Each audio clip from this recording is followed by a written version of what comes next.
আমি আজকে আমাদের বেটিভির যে প্রোগ্রামটা অর্গানিক ও জীবন, এই প্রোগ্রামটা করতে এসে আমি এখন যে জায়গায় দাঁড়িয়ে আছি সেই জায়গাটা দেখে আমি তো আপ্লুত। আসলে এত চমৎকার বিশাল একটা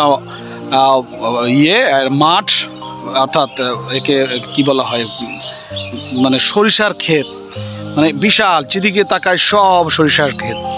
আমরা এই জায়গায় আমরা একটা শ্যুট করছি, তো দেখে এত ভালো লাগলো, মনে হলো যে এই শ্যুটটা করা দরকার, যার জন্য আমি এখানে শ্যুট করলাম। হ্যাঁ, খুব ভালো, মানে বিধাতার সৃষ্টি এত সুন্দর, আল্লাহর সৃষ্টি যে এত সুন্দর, এটা আসলে আমরা এইভাবে না দেখলে বুঝতে পারতাম না, এত চমৎকার। হ্যাঁ, এটা আমরা ড্রোন দিয়েও শট নিচ্ছি, আমরা ড্রোন দিয়ে পুরো সর্ষা ক্ষেতটা নিচ্ছি। অসাধারণ একটা জিনিস, এই ফিলিংসটা বোঝানো যাবে না। এইরকম আমি মানে এত মাইলের পর মাইল টোটাল সব মানে সরিষার হলুদ ফুল ভরা। হ্যাঁ, এই জিনিসটা খুবই ভালো লাগছে, তো সেই জন্য আপনাদের সাথে শেয়ার করলাম। Thank you.